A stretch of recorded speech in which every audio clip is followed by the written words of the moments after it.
morning, good morning, good morning, good morning. Hey, it is Tuesday, July the 7th, 2020. It is 11:08 a.m. Eastern Standard Time. This is episode 76 of McRae Live. Woo!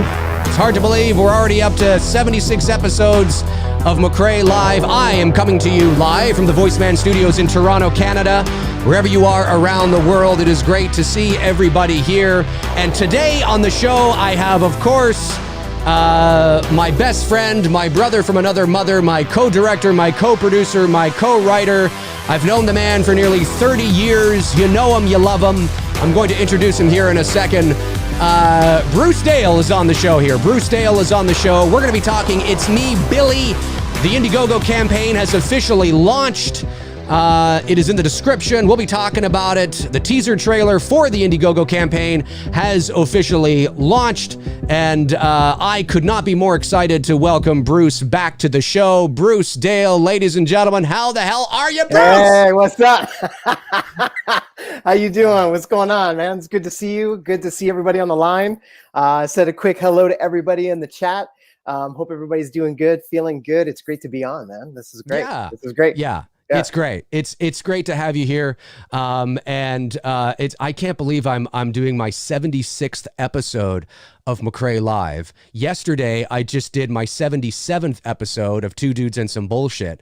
I mean, it's insane. It's You're right, like on flying par. by. Yeah, well, yeah, we've caught up because I do this show 3 days a week and I only do the Two Dudes once. So it took me 7 months to catch up. So Right.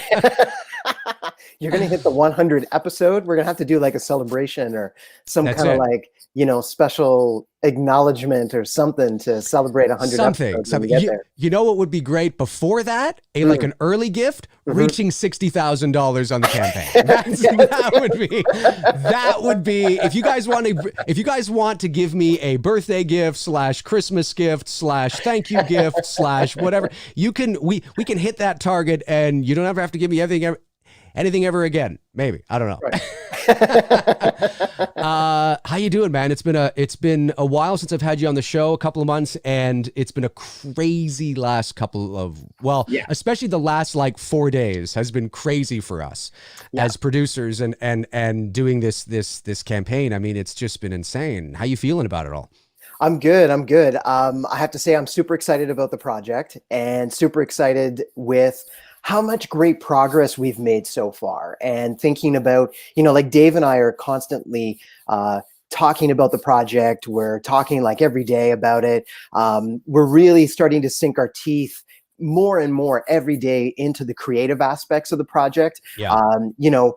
Continuously, kind of like working out some creative details. We've been talking with the cinematographer about, creative choices, beginning to explore shots and beginning to explore things and talk a lot about, talk about the story as directors, talk about the characters, and really starting to break things down and sink our teeth into that and work through that. And that's a really exciting part for me. I think that's one of the parts that I'm most excited about is that creative aspect where we take what we wrote and then we're able to direct it and bring it to life on the screen.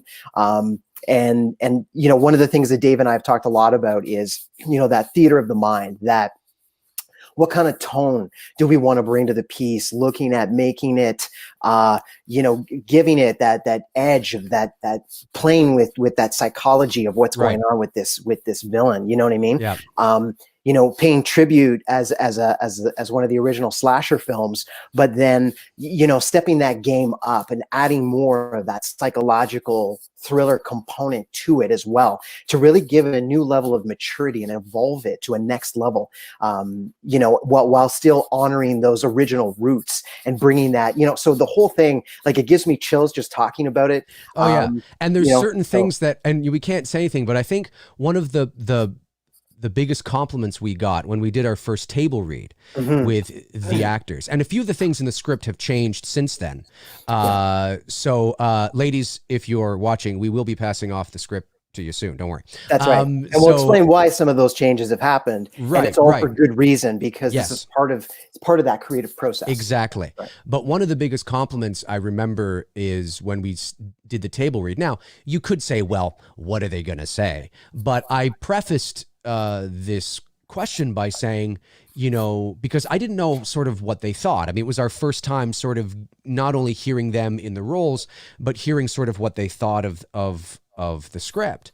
And so I preface it by saying, you know, be honest. Like if there's things you're not quite sure of, if there's things you're uncertain of, if there's things you don't like, you know, we need that feedback. You know, we need you to tell us and be honest, you're actors. You know, if there's something you're not comfortable with, or if there's something that doesn't make sense to you in terms of motivation. And one of the actors did bring up a very good point about something later on, which was totally good and valuable and valid, and it has since been corrected. So that's the kind of thing that we want, right? And everybody, without hesitation, said, "No, the script is tight. It's killer. It's killer." Yeah. And for a short film, like they all said that, you know, and that was a great compliment, you know. And I remember when we went through the read, because, you know, for the folks that may or may not know how a table read works, essentially it's your first opportunities for you to be able to sit down with the cast as directors, and you literally read through the script, kind of like when you're reading a storybook, you know, to your kid or something like that, but it's not quite the same. So maybe that's not the right analogy, but essentially, come here, kid, let me read you this. a better let me read this horror film to you, child. Right. No. But it would be like in theater, where again, same concept, where all of the actors, they read their part, they read their character, they read it with the emotion like they would depict it on screen. And then Dave and I, we share the role of reading the action lines, you know, serving as the narrator role for all intents and purposes. So when we read through it, I think I said to the group, like, as directors, you know, we wrote it, right? And, you know, we can imagine the flow. But one of the benefits of doing the table read is that now you're able to really get a sense of how it flows, if it does flow, and if so, how well does it flow? And I have to say that, you know, it's going to sound biased, but I thought that it flowed very well. I thought it did too. I could imagine it just going beat to beat to beat, which is very encouraging, because as directors now, we have confirmation that what we wrote, it works, it flows nicely. The cast and the DP, you know, they were in alignment with that, like they agreed with that. And then we can now imagine when we go into editing, that helps us when we're shooting, because then we know the type of coverage, and that's the piece that we're going to really start digging into looking at. And then when we get to editing, we're now able to really already feel that flow and already have a sense of that. And I can imagine, you know, shot after shot, I can imagine the lighting, I can imagine those moments. And that's important as a director from that creative standpoint, and just lets us really get into it and get into that headspace of the picture. And that's why it was so important to us, you know, and I've mentioned this before on the channel, of course, but not with you here. You know, it was so vital and important to us to hire a DP, to try and get a DP with a wealth of experience, a professional working in the industry. And like I said on one of the videos that I posted leading up to the launch of the campaign, I said, you know, we weren't sure if we were going to be able to get somebody of Greg's caliber.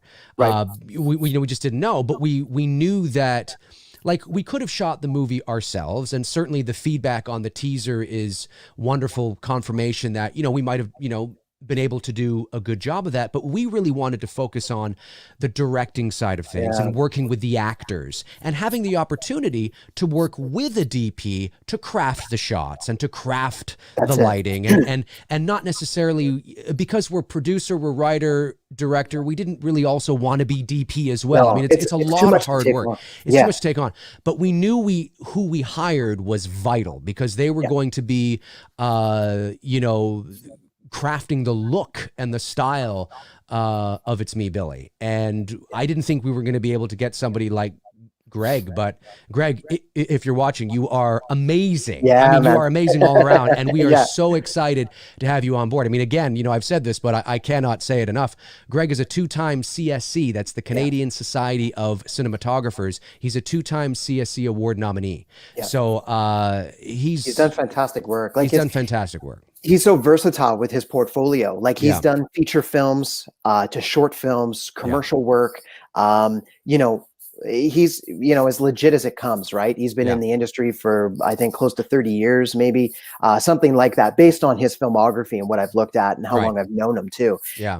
You know, he's a great guy to work with, super talented. Yeah. And I really enjoyed the conversation that we had with him. Because again, part of our process as directors is to talk with the director of photography and speak with him about, or her, about our vision and what we're thinking, you know. But the thing with Dave and I is that we like to honor that concept of collaboration. We like to be able to, you know, with the actresses, to the DP, to, you know, even members of the crew, like when we're working together, like on production, on set, you know, it's about collaborating. You know, it's important as leaders that we come to the table with vision, very clear, distinct vision. That's but right. At the same time, it's establishing that balance, allowing that space for other people to contribute their ideas and work with them. And sometimes, you know, like, I'm sure everybody's heard this, but in the creative process, it's great. It's important that you come to the table with a vision. There's nothing worse than being a leader on a creative project and you just have no idea what you're doing, and you're kind of like, you fake it, and it's like, so what should we do? I don't know.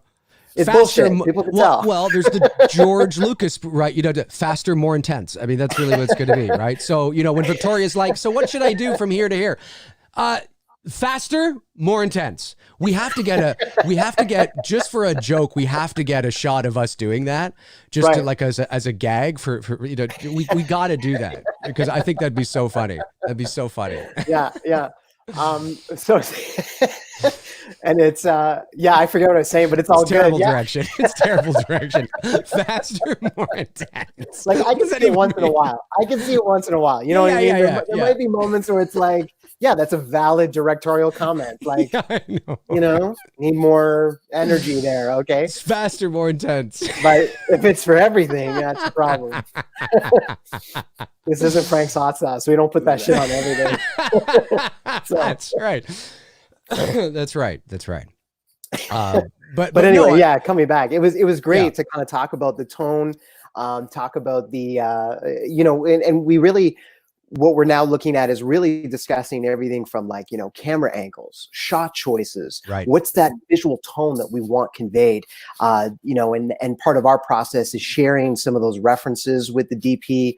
And of course, the 1974 Black Christmas is like top of the list for visual references, of course. But then looking at, you know, because we're creating something that is to be the unofficial sequel, right? To the original. So, you know, there's a lot of things that come with that. How do we maintain the authenticity of the original intellectual property or IP? But there's then a lot of pressure that comes with that too. You know, and like, even though it's unofficial, it's one thing if we were just shooting this, you know, if we were teenagers and we're just getting together with our phones or our friends, it's, we're doing an unofficial sequel. Well, that's okay, fine. But we're actually going through the process of making a real movie. And so the production value and the crew and it's going to look like anything you would see on Amazon, Netflix, or in a movie theater in terms of its production value. So that's our goal, and that's what we're aiming for. So with that comes, as they say in one of the superhero movies, you know, with great power comes great responsibility. So all of a sudden, when you are, I thought that was Spider-Man. Spider-Man. Oh yeah. So sorry, I thought you said Iron Man. So it's that thing where it's like, when you are producing something of this, that's great power. And now that you are doing this, like, well, we can't. Well, now hang on a sec here. Now it's a movie, and although it might not be official, and we can't seek commercial ventures and all that kind of stuff, which is completely understandable. It's sort of I can imagine that, you know, Vincent DeSanti, who obviously is producing, creating, directing, even starring in the Never Hike Alone series. I mean, I don't want to speak for him, but I would imagine because of the level that he's producing those films at, he feels a great responsibility because, you know, you know, there are a lot of people that I know that have said, well, even though it's not official, I consider Never Hike Alone like canon. Like it's that good. It's well put together. Like it could totally sit beside, you know, one of the things. And I've seen and heard a lot of the things he's been talking about with Never Hike in the Snow. It's going to blow your fucking head off with the production value on this. Amazing. So, I mean, it's that kind of thing where you almost are creating canon, even though it's not official. Well, that's it. We feel that way as well. We feel that sort of, although it's not official, there's a great responsibility here to really honor the original in a way that it's never been done before. Yeah, and I think I couldn't have said it better myself. It's because at that point, when you're a fan of something, whether it's Star Wars or Marvel or Black Christmas or Nightmare on Elm Street, Halloween, or you're like, Halloween, like no matter what the IP is, when you're coming to it as a fan of something, and you're a filmmaker as well, like you want to maintain that integrity. And I know for us as directors, that's a key part of it, is that we want to bring a level of authenticity, integrity to that IP. And at the same time, add another level of modernization to it, because it has to be for it to stand up for today's standards. And then the challenge that we often face is, some things that might have worked, 40 years ago, may not work today because of the evolution of cinema and all that's taken place over time, and how audience taste has changed, how genres have changed, how things are shot have changed. So it's taking all of that into account as filmmakers while trying to apply this. And that's part of what we talk about when we talk about like modernizing a picture for today's standards. But to speak to more what Dave was talking about, a big part of the reason that we go to try to raise the funds to produce this is because that's what's going to allow us to rent the professional cinematic cameras to create that cinematic look, to hire this professional DP to shoot this, to be able to bring on board these professional actresses to, because they will deliver that high caliber performance. Then, to bring other professionals onto the production to produce a professional grade product. That like Dave said, it's like we come to it with that level of passion, like we were making Canon, even though it's 100%. unofficial. Oh, but 100%. I've already had people reach out to me and say this and say, if the movie is half as good as what the teaser was, then it's totally canon, for me. And I'm like, well, hang on, no pressure, I'm just like, hang on a sec. We don't even have we don't even budget it yet. We haven't even set, the set, but, and two, to your point, to, piggyback on what you've been saying, or, what we've been saying here the last few moments. Last Thursday, I mentioned this on my show, but of course, last Thursday, and I haven't told them, how it looks or anything, but last Thursday we spent that day location scouting and visiting what will be our main location, and it blew us away. And it's just that kind of thing where you walk through, and I'm just like, this is. God, we got to raise that money. Because it's no, you're right. And obviously, look, I mean, working in the entertainment industry and in the film industry, as I often say, we have connections and doors that we can open, maybe that are that are obviously easier for us than it would be for somebody who's not connected. But certainly it's our first time really taking it this seriously. And it was very important to us at our age, 40 years old, to be able to say, you know what, let's actually do this. And as I've said on my channel, I wanted to do something that was comfortable, that we could, like we could settle in more comfortable, that we know there's a, sort of a rhythm there, rather than creating something original, which obviously you always want to do eventually. But this, I thought, was a good sort of foot in and get the feet wet when you want to produce something of this caliber at this level. And there's the romance around it, right? There's the Canadian thing. It's Black Christmas, Canadian movie, original Canadian horror, 2 Canadian filmmakers from Toronto wanting, you know what I mean? There's a romance sort of poetry around that, which I thought would be very attractive. So yeah, but you're right. I mean, to do something like this costs a lot of money. And, but if we can raise it, then we will do our best to deliver for you guys. And we'll make you very proud. We'll make you very, very proud. I have full confidence that we'll be able to do it. And that's one of the things that Dave and I are always talking about. Like when we, even some of the recent revisions we've had to make to the script, oh my God, the comment from that to when we were crafting the teaser trailer for the Indiegogo campaign. It's always part of our conversations where we're always saying, oh yeah, the fans are going to love that. Or, you know what? I don't know if the fans are really going to like that too much. I don't know. Well, you know what? Will people understand that creative choice? Oh, well, you know what? Maybe we should do it this way because that's going to communicate it better. And we're always thinking about, well, what will the fans really enjoy? What will the fans really like? As well as what we're going to like too. 100%.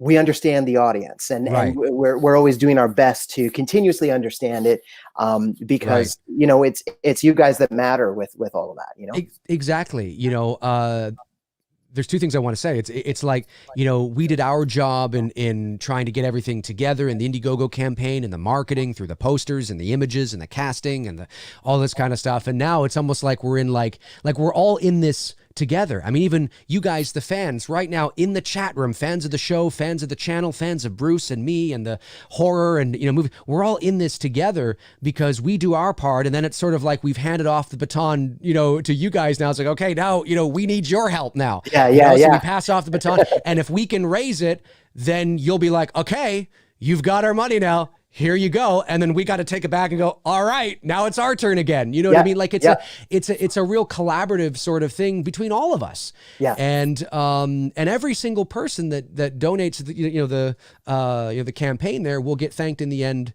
credits. So I mean it's and right now I think we have close to 200 people that'll be. So you know, it's really, really cool. And the other thing I want to say too is geez, I lost my train of thought. What a shock. It'll probably, it's 41 now. It's just, you know, it's happening. It'll come back to me. I'm sure it'll come back to me, but oh wait, no, something with the script and you're talking about the script, something with the script and the, and the. This is where we need some interlude music. We do. We do. Hang on a sec. Hang on. Maybe I think I have that. So it's more like. I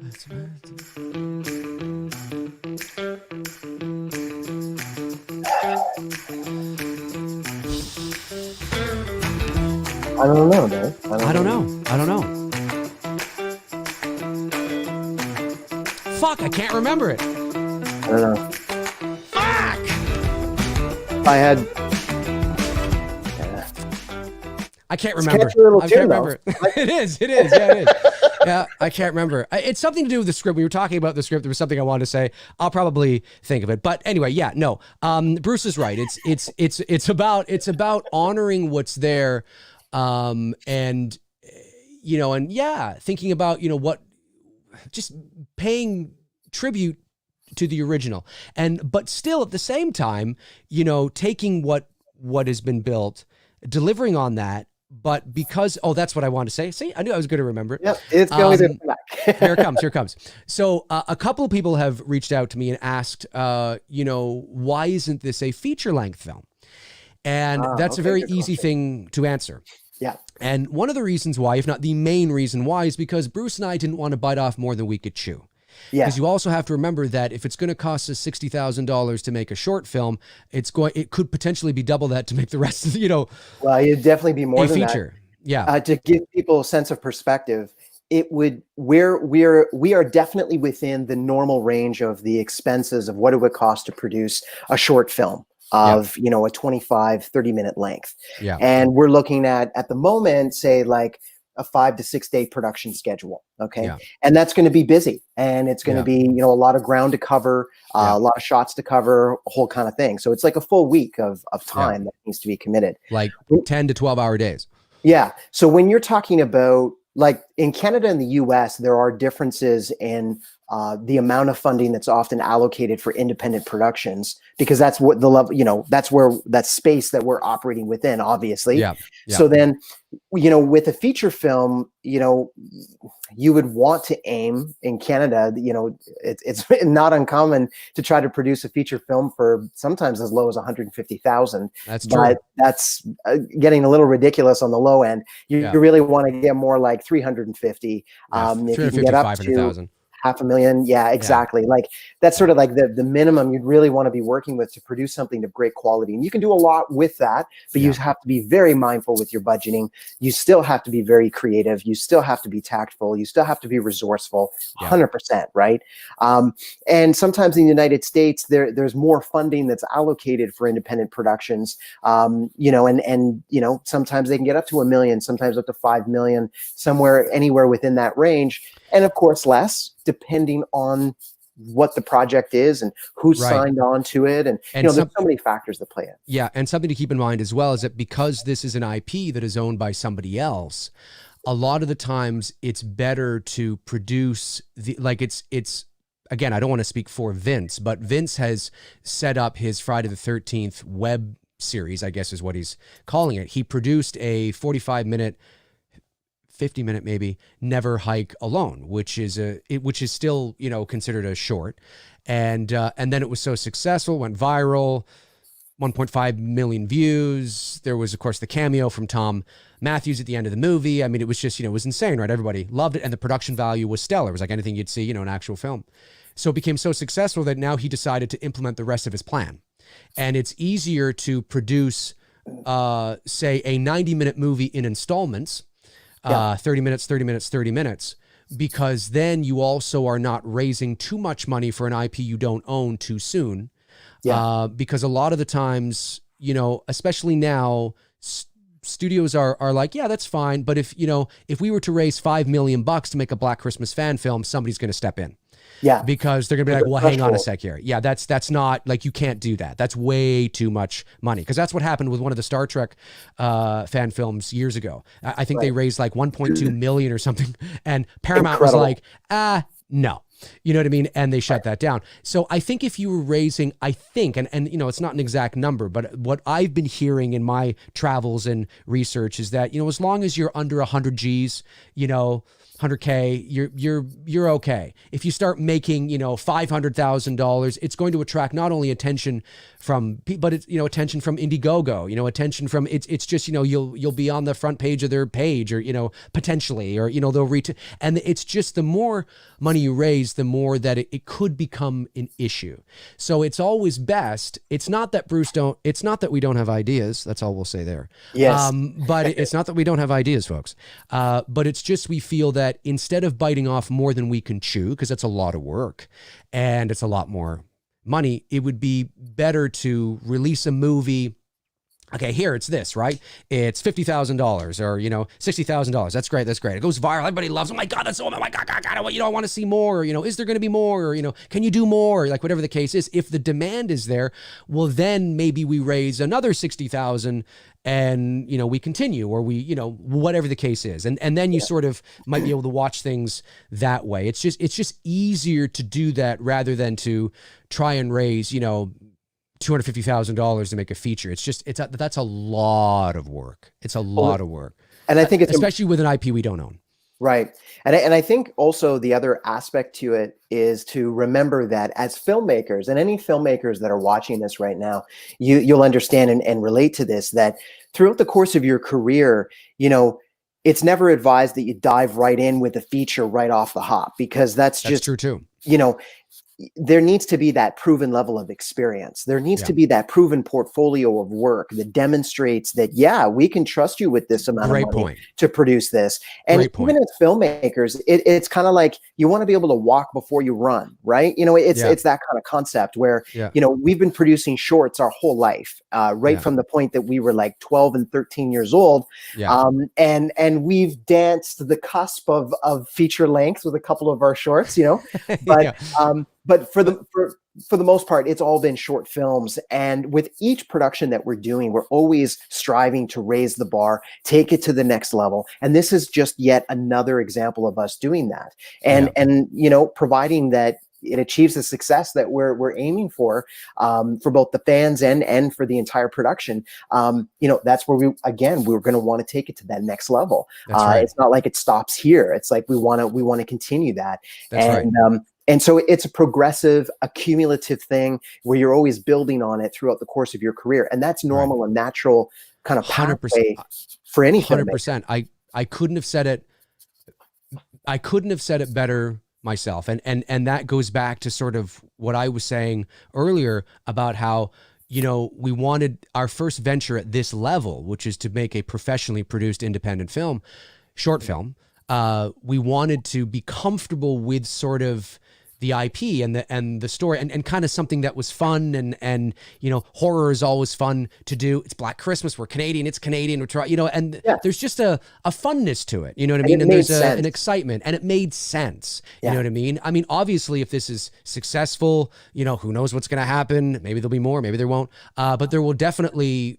Our goal, obviously, we would love to do original things too. But again, you know, as Bruce said, we want to run. We want to walk before we run. So, like Dave said, great point. We're not without ideas. That's right. We are not idea-less. Let's just let's just put that. Do not worry.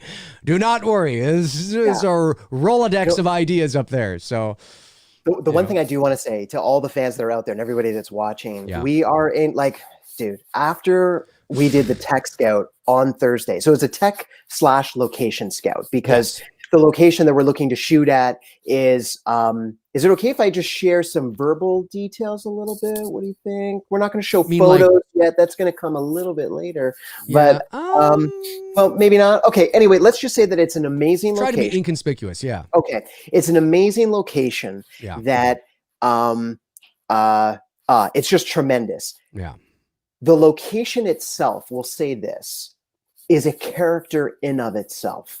Yeah. The location is a character in of itself. And that was critical and important for us as storytellers to make sure that the location aids in telling the story, that when you're there, because the original Black Christmas house, although we weren't able to get it, we tried.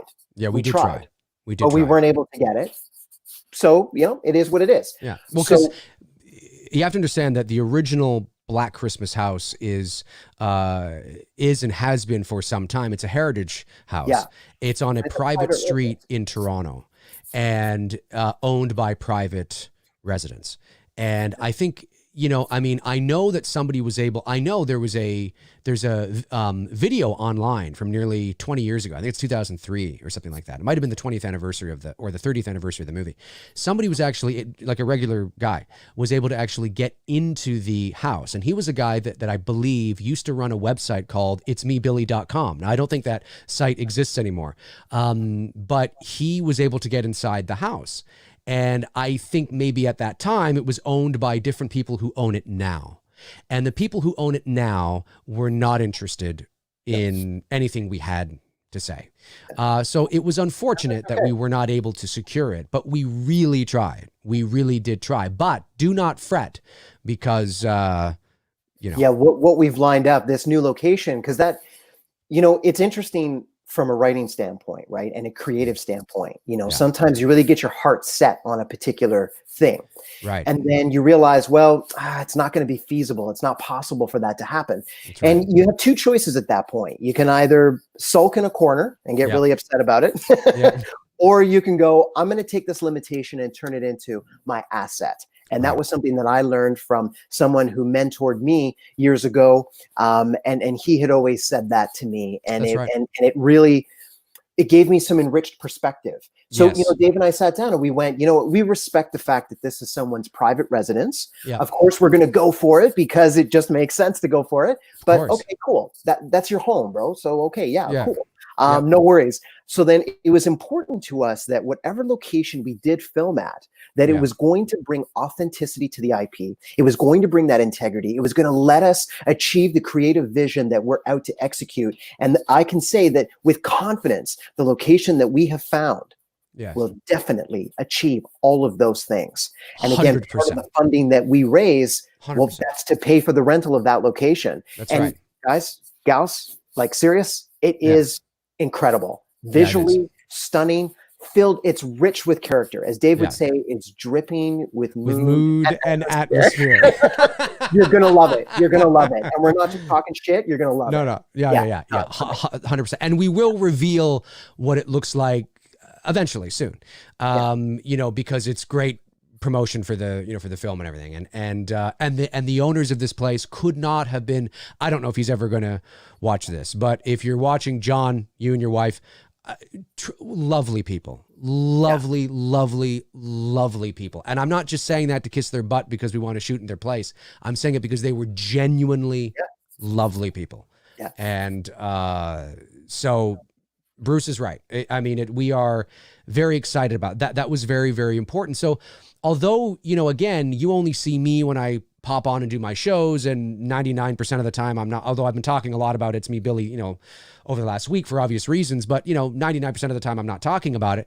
There's a lot of work that's going on behind the scenes, and trying to establish this as although unofficial, a legitimate, authentic installment into the Black Christmas series that Black Christmas fans who may have been feeling very upset about the 2006 remake and even more upset about Blumhouse's film last year, hopefully it'll cleanse your palate, maybe.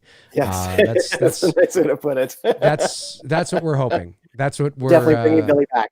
Yes, yeah. Oh yeah, and that was why it was so important in the teaser to have that, and because I wanted to make no question, it's Billy. No, he's back. He's back. Yeah, and I want to say, Dave and I spent a lot of time deliberating over the edits. I think we went through close to a dozen versions or more of the teaser trailer for the Indiegogo campaign, because it was so critical to us that we get it right, because we understood the gravity of it, because we were like, well, this needs to encompass, and that's what makes it so hard to create a teaser trailer at this stage in the game, because you want to create something that conveys the image, the tone, the atmosphere, the vibe, that it's like a little capsule that captures a little bit of everything as best you can. That's it.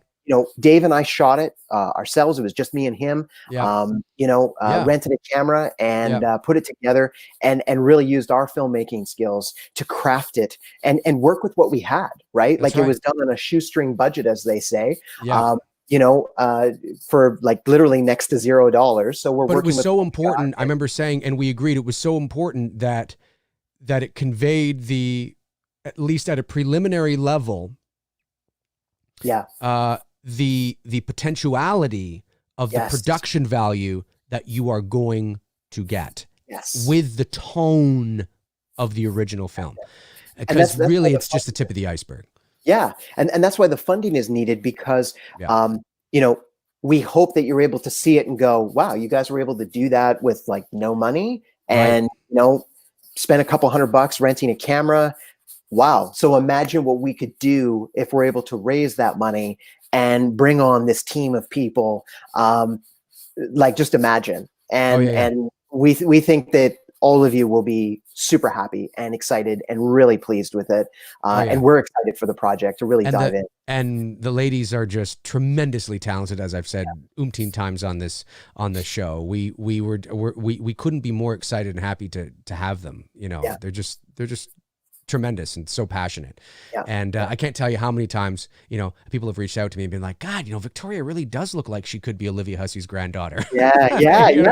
And I'm like, well, that was I don't want to say it's a happy accident, because it was in our conscious mind that we were looking for somebody who would resemble her.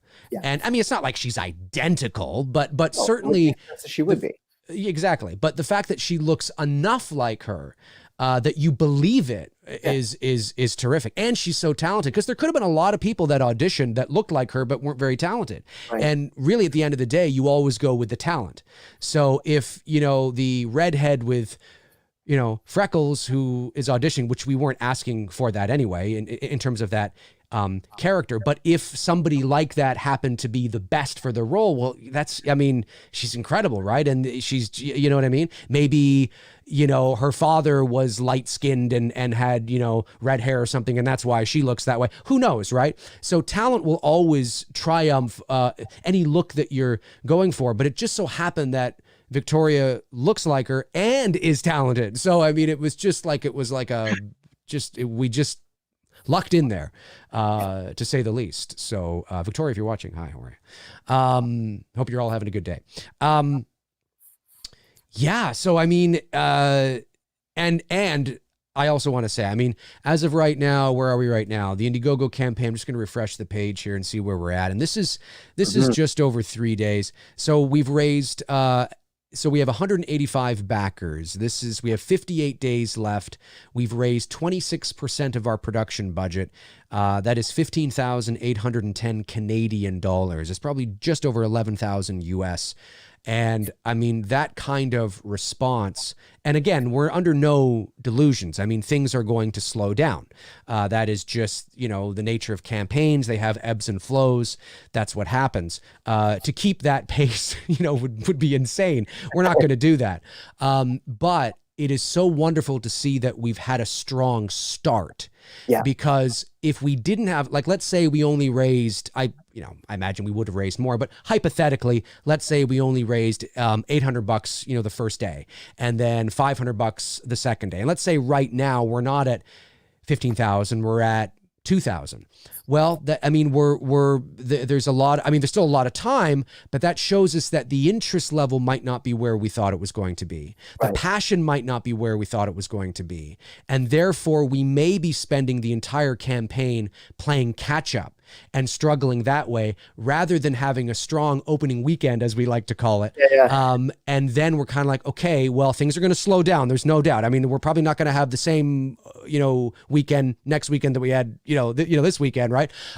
But it's good to have that strong opening, because then it affords us some lulls. It affords us a couple of days where maybe there's not a lot of action because you've done so well at the front end.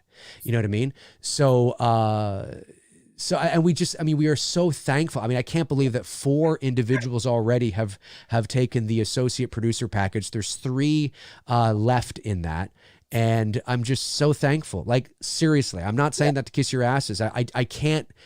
I don't know what I thought. I mean, I knew that there was interest there, and I know that there's a lot of people that were interested in what we were doing, but I had no idea that it was going to be 26% of our production budget in 3 days.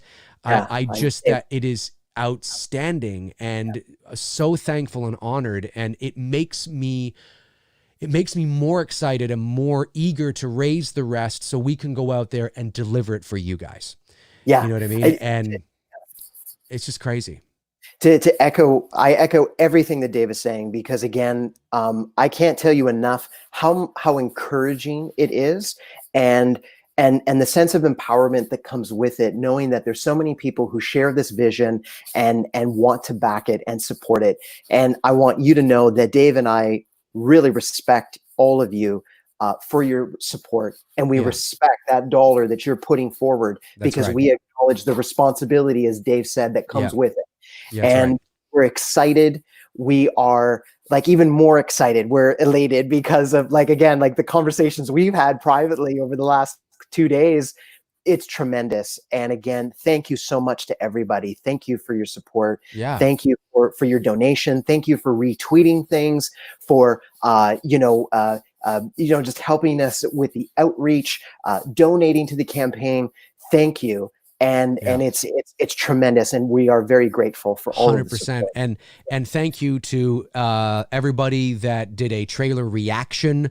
That was really cool. There's a bunch of people online, including of course Lee McCoy and James Grimm and Barry, from Wolfman's Got Nards, and I think there were a couple other people that did as well. Mikey Films, I think he even did one, and there's a couple others that I think did one. I mean, again, I appreciate you doing that, because every little bit, no matter if you have 30,000 subs or 5 subs, I mean, it's up there, and it's for somebody to see, and you never know who's watching. I've learned that a lot doing this YouTube channel. You never know who's watching. Like I've had people reach out to me that I've been like, wow, all right, and it's really, really cool. So, I mean, we're just so thankful. And thank you, of course, to Paul over at Bloody Flicks. I think that's it. Yeah. And of course, Bloody Disgusting as well, for doing a story on it, and Horror Geek Life for doing one as well. Really, really appreciate the support that way too. And it shows that there's a, and it's funny, I told this last night on Two Dudes, but I will tell it here because I find it interesting. I, like anything, when you're producing something of this level or trying to, the smart thing to do before you launch your campaign is to send out a press release. So I had all that set up, and the goal was to send it to a number of online outlets, including Bloody Disgusting, who of course is the granddaddy of horror websites, you know, one of the top in the world. And they've been around for, I think, almost 2 decades now.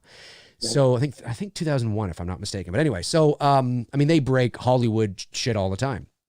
So so my goal was to send a press release to them. Now, I didn't know if they were going to pick it up or care about it, because I mean, they did with Dylan's New Nightmare, but that's also because they had, you know, Miko Hughes attached to it. So there was an angle there, you know, there's an angle, right? Well, what's your angle? Why would this be interesting for the viewers, right? I mean, that's what you got to think about when you're writing stories. I learned that from my father, of course. What's my angle? You know, the hook, right? Yeah. Well, we didn't, you know, necessarily have a hook, or do we? Oh, we know we can't say anything. But anyway, so, but not necessarily. So I didn't know if there was, you know, what they were going to do with it. Black Christmas fan film, 2 Canadian filmmakers. Maybe they know who I am because of this channel. Maybe they don't. I have no idea. So the goal was to send one to them, but I couldn't find where to do that. Now, there is contact information on their site, but nothing specific for press releases necessarily. There is probably something I could send to, but I was like, oh, I'm not really sure. Others were more, other sites were more clear about that. So anyway, so I decided to forego it at first, and I sent out the press release to others.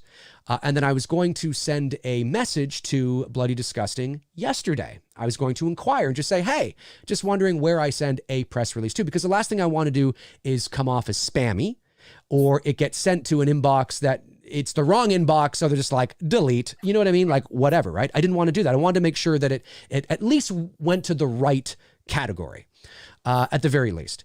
And I was going to do that yesterday afternoon. Well, to my surprise, I didn't have to do that because they picked up the story anyway, without me even having to send them. So that tells me now, I don't know how they picked it up, but I would imagine it was because there was some buzz that was being created in the horror community around it. Somebody there saw it and saw it worthy, and decided, you know what, this is actually kind of cool. Interesting. It's interesting. At the very least, it's interesting. And the teaser, I think, was good enough that made people go, huh, okay, you know, you have my attention.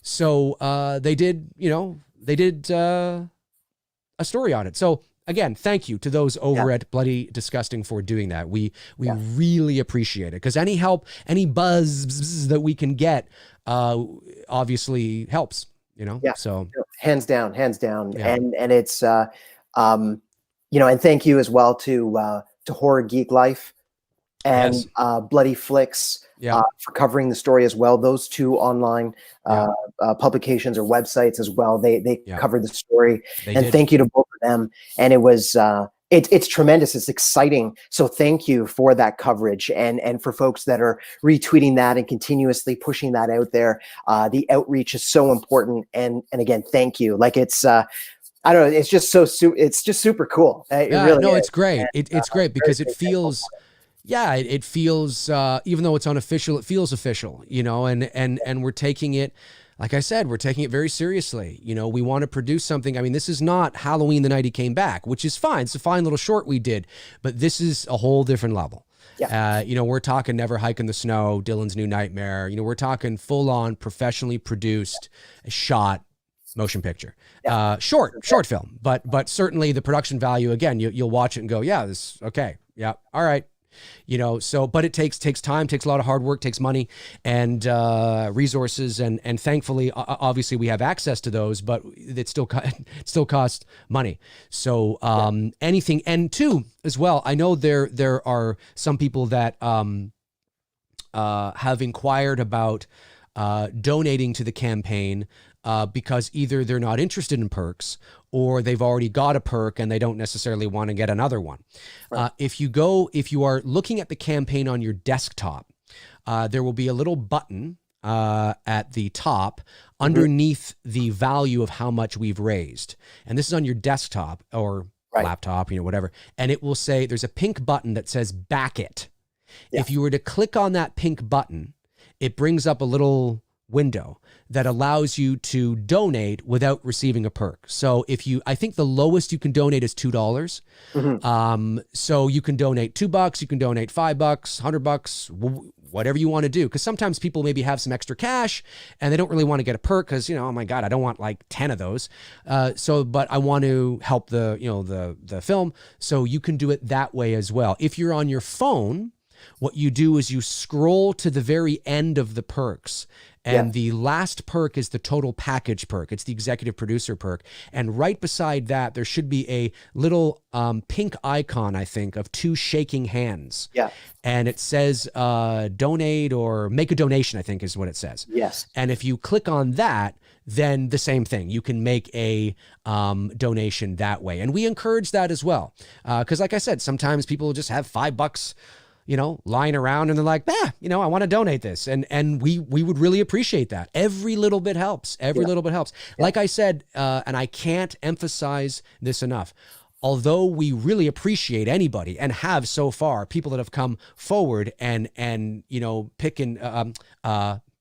picked a producer package, and we encourage that, of course. I mean, that's amazing. A lot of the times, these types of campaigns are funded by a lot of people buying the smaller perks, and because they add up, and sometimes that's how it's done, because the higher perks are limited. A lot of the smaller perks are not.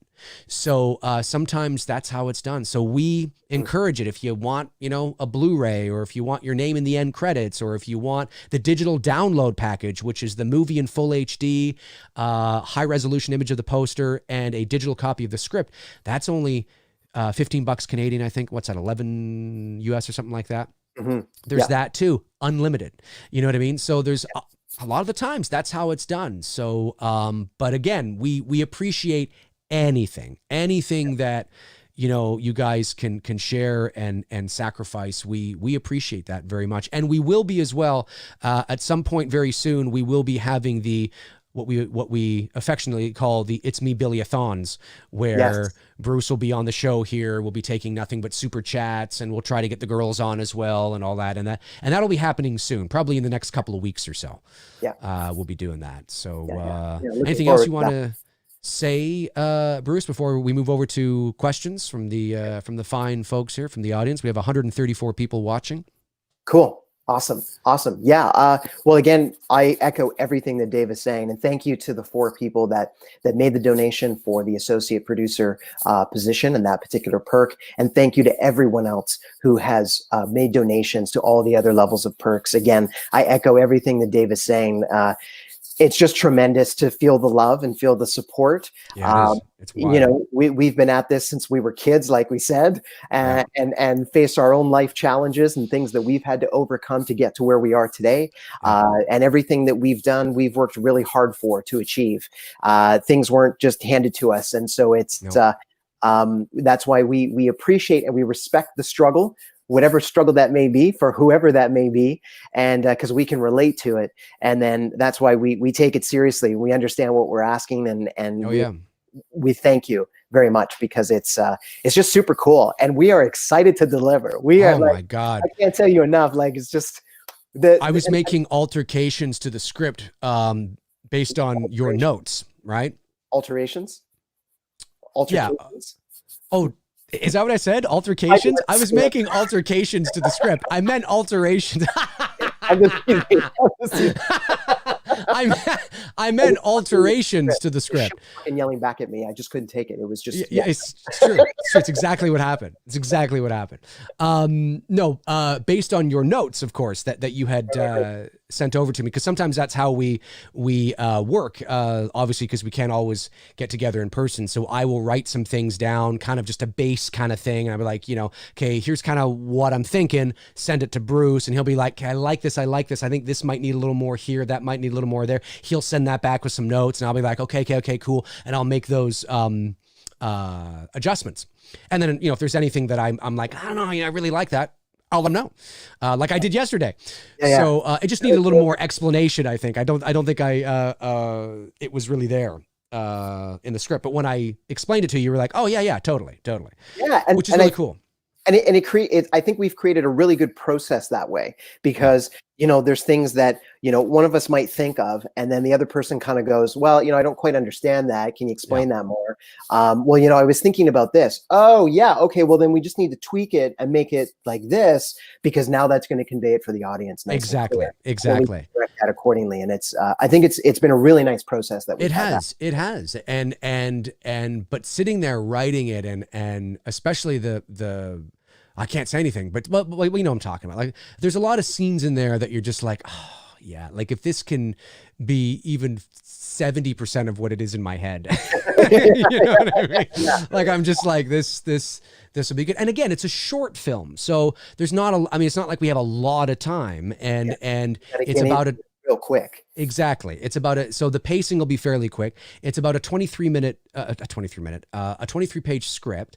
But of course it's a moody film, and so we are going to milk some shots. There'll be some lingering, to create that mood and that atmosphere. So even though it's a 23-page script, because we really want to absorb and allow the audience to feel the environment in the house, while at the same time not sacrificing on the pacing, but we really want that atmosphere to be there. I could see this movie being like a 30-minute film.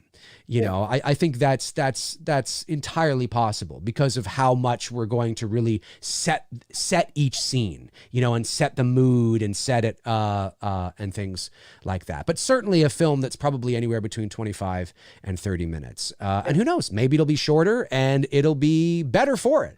Or maybe it'll be 35 minutes and better for it. I mean, who knows, at the end of the day, but it's certainly not a feature. But very excited. We've worked hard to keep the script tight, and so that it flows. It's got good pacing, so that when you're watching it, there isn't that lull, but it's an appropriate, pensive moment or pausing moment. Right. But that's drama. You know what I mean? Right. That's dramatic narrative storytelling. Exactly. That's executing the creative vision as a director, and that's what we do, right? Right. So it's we're very excited about that, and for crafting sure, those beats and those moments of performance. So we would rather the movie end and you guys say, "Fuck, I wish that was longer." Than thank God it's over. Yeah. I had to pick. If I had to pick, I'd rather leave them wanting more than leave them going, well, it's about time, So, and we do, I do feel pressure, but it's good pressure. Yes. It's good pressure. It's creative pressure. Yeah. It keeps you on point. It keeps us like oh man, I don't know. So like Dave said, later on, as we progress through the campaign, we're going to release more and more information. Eventually we will get to the point we will share with you images of what our main location is going to look like. That's right. We're going to do some Billy-a-thons, as we lovingly call them, affectionately call them, to help raise further funds to fund the film. And any of the money raised from the super chats will go 100% directly into the production of this project. That's right. So I just want to say those will be specific shows that we do. That's when you know that your super chats will go towards that. So if you have super chats that you want to give towards the production, hold on to them for today. Although I do see a lot there, and that's great too, of course, because you can always support the channel, which is great because it keeps these shows going. But we will have specific shows that are just for that, and all we will be taking that day are just super chats. And of course, again, don't be afraid to make a donation to the campaign. $2, $3, whatever. It doesn't matter how low it is. Like, don't ever feel like, it's only $2. Hey, listen, if we're sitting at $59,998, we're gonna need your $2. You know what I mean? So so don't ever be afraid to do that either. But just so cool. I am so, I know, again, there's ebbs and flows, and there's no way it's going to keep pace like this. But it's a tremendous start. A tremendous start. It really is. And thank you again. Like it's in approximately 48 hours, achieving 25% of the budget goal is Yeah. tremendous. Yeah. With like 7 weeks left to go. Yeah, it's tremendous. So thank you. Yeah. Thank you. And it really shows us the level of support, like Dave was saying, Yeah. and the excitement that there is behind it. So That's right. thank you again to everyone for the coverage, for the retweets, for the likes, for the posts, all of it. I'm talking Yeah. about all of it. Thank you for all of it. It's awesome. It's awesome. Oh, it is. It is. Absolutely. It is.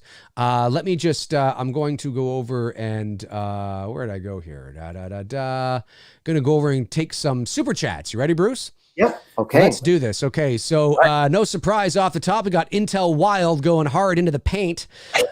He's a great supporter of the channel. Intel, you are amazing, Intel Wild. Let me see here. Okay. So Intel Wild, 3 right off the top. Intel Wild sends in a $2 super chat. Thank you very much. And all he says is Bruce, the man, the myth, the legend. And then he follows up with a $10 super chat. Thank you, buddy. Says Dave and Bruce, can you tell us whose idea it was to have the candle next to the angel on the wall in the teaser, the choreography of it, then the audio echo fade had me hooked as soon as I saw it. Well, it was really just collaborative, and that's not a cop-out. That really is true. Yeah. It's always been, look, I mean, are there certain ideas that are in the script that are Bruce's, that he came up with on his own? Yes, absolutely. Are there certain ideas that are mine that I came up with on my own? Yes, absolutely. But for the most part, it's a matter of somebody kind of sets the foundation and then one idea rolls into another. Yeah, exactly. Yeah. The candle, because I picked up the candle. I think you had said, like, it's kind of like this, like we knew what we were going to do for the teaser. And then I said where I was going to go to get some props. And you said, yeah, like pick up stuff like, you know, like Christmas stuff and like, I don't know, candles. And like, you just off the cuff said that.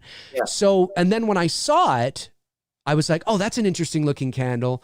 I'll get that. And if we use it, we used it. If we don't, we don't. And then when we were working on crafting the opening shot, we were like, yeah, we could use this candle. It sort of evolved that way. Yeah, and I remember kind of thinking through, you know, because Dave had gone to this antique shop and purchased a whole bunch of older Christmas decorations, and the angel was part of that set of decorations. Yes. I remember looking at it going, oh, this would, like the symbolism that's tied to thinking about the script and Christmas. It was like, this is perfect. It's almost an iconic shot in its own right. So I said to Dave, you know, let's put this up on the wall. Let's get that, you know, we talked about putting the candle in the frame, and then it was really about finessing. We actually shot the candle and the angel, I think, from 2 different angles. We did. To try to get it right. And then, you know, I said to Dave, okay, let me blow on the candle a little bit. So when you get the flicker of the flame, that's me blowing on it off camera. Because we realized, you know, we want a little bit of that movement. And, you know, I was saying to Dave, I think this shot's going to be a great opening shot. Because part of what we wanted to do was create the sense that here's Billy at the beginning. He's in his own physical space, kind of separate from the rest of it. Or is he in, you know, in the house? Yeah, that's right. And so we thought, well, this image alone, without showing Billy and just hearing him, would be a wonderful way to play with the theater of the mind, create the sense of what's going on, and then just give you that impactful opening shot. Because immediately, as soon as you cut in on that opening shot, that's what's going to matter for audiences. Instantly, people know if they're into it or not, sometimes from an opening shot, depending on what the IP is. If it's not as familiar of an IP, then there isn't necessarily as much that hinges on that opening shot, sometimes more. But with and it really depends. So, you know, it was definitely a collaborative effort. And then when I looked at that decoration, I was like, Dave, let's put this up on the wall. Let's get 100%. That candle and let's frame it. And, you know, I shot it a particular way, and then Dave shot it a particular way, and then we, you know. Well, and what's interesting too is that, and we can't understate this, and we can't reveal this obviously because it's part of the script, but there are things that we were thinking about as we were shooting this. We're like, it will make sense to you once you see the movie. Yeah. You know, you'll think back to that Indiegogo teaser long ago, you know, and think that I see what they were doing there. You know, that's why I said to you that even though there's no footage from the movie in the actual Indiegogo teaser, because we haven't shot the movie yet, we didn't just arbitrarily shoot things that just looked cool. You know, there is a story that's being told. There are clues in the teaser that give you little bits of insight into the bigger picture of the narrative. And And that was important to us as well. And to piggyback on what Bruce It's not said, no image in that teaser is a throwaway. It No. was specifically crafted. Every shot was chosen yes, to represent the original IP, to represent the ideas in our script, right. the moments that we want to bring to life on screen. That's right. You know, and so everything was calculated and chosen. Nothing was Yes. was a throwaway. And Not at all. And the they- sound design was just as important. Yeah. And with I mean, the first thing you hear is movement, and then the sitting in the rocking chair. And that is, it's immediate. We wanted it to be immediate. There's no question here. When you hear that, people are like, the rocking chair. You know what I mean? It's like, we're back, we're back, and then of course, Billy singing that nursery rhyme was equally as important, because he sings it in the original film as he's not in the rocking chair when he sings it, but he's rocking the dead body of Claire, back and forth, little baby bunter, and he's like, little baby. He's got a real high voice then. And we wanted to have something we wanted to be able to have it believable that this is the same individual, but 45, 50 years later. So if he's like 22, let's say, in the original film, which we have no idea how old he is, I would imagine he's probably in around the same age as the college kid. So let's say he's 22 or 3. He'd be in his late 60s now, maybe even early 70s. So we wanted somebody to seem a little old, to sound older, but instantaneous. It's, that's him. That's, where has he been? What's been going on? Well, where is this place that he's in? And the candle, it's the little details. So the candle, because we shot it once we shot it a number of times. We shot it with the candle still, the flame still, and then we shot it with the candle flickering. And I chose that one specifically for the edit because if he's rocking in the rocking chair, the movement of him wherever he is, if he's close by, the little wind, little air that might be emanating from him moving back and forth is blowing the candle. Mm-hmm. And it's little details like that again, we thought long and hard about this to set that tone, create that mood. So there's no questions that this is Black Christmas. Yeah. Yeah, for sure. So yeah, hopefully that answers your question there, Intel. Then Intel Wild sends in a $5 super chat. Thanks, buddy. Says, the teaser was brilliant. It shows so little, but tells us so much. The long silence before the phone ring is, and he has 5 emojis of flames. So hot. Thank you, Intel. Really appreciate it, man. Really do. Nice. Yeah, we and I think that's a good comment because it is. And thank you for the compliments on the teaser from everybody as well, because that's again very encouraging. Mm-hmm. We wanted that moment of, man, like crafting that phone shot. I was saying to Dave, as we were writing it, I was like, I really want to convey for the audience, it's that moment where you're sitting there. One of two things. You're either sitting there, it's unexpected, suddenly the phone rings. Yeah. And we know who's on the other line. Of course. But we're not wanting to pick up because we're too afraid to pick up the phone. Right. Or we are sitting there in anticipation, in fear of that phone ringing, and then it does happen. And again, we're afraid to pick up that phone. Right. But to leave that dramatic pause of just leaving you hanging, we thought that would be impactful for conveying that drama, taking that beat. Right. And that's really using that cinematic language, to give you a bit of that insider tip to craft that moment, so that it's really about the timing of the edit, to articulate that moment just right, because 1 or 2 seconds too long is too much. And it really does come down to that in the edit room. That's right. 1 or seconds too short is too short. Yeah. Those types of things, those details matter in the edits. And that's why, like, you might watch a movie and go, shit, they cut too early. Like, we needed another moment. And I've seen that so many times in movies where it's like, why did you cut that moment? Like, it needed another beat or two before you cut. And you have to be mindful of that, because you can empty out the work that you did in crafting that scene, and now the dramatic moment is lost because you cut too early. And and I know there's a variety of reasons why sometimes that happens, but it's something to be mindful of, and something we were mindful of when 100%. And cutting this if you together. notice as well, and it's again, it goes back to the details, that I thought it was also important to not just have it silent, but to have some sort of that life is still happening.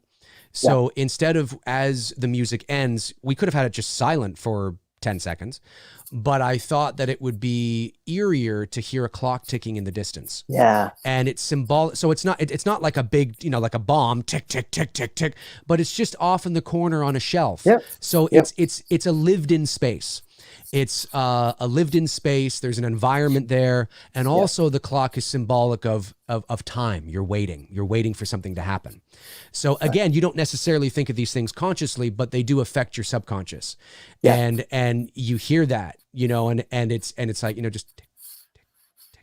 It affects the quality of the piece. Absolutely. And it's like, what's going to happen here? Like, is anything going to happen? And then the picture breaking was equally as important. And the turning red, with him screaming and it was this culmination to just this moment of, there are no questions. He is here. And, a lot of fun. A lot of fun, but it took a lot of work, a lot of hard work. Let's see. Billy Van sends in a super chat and says, the teaser sure put me, the treasure. The teaser sure put me in the Christmas spirit right in the middle of summer.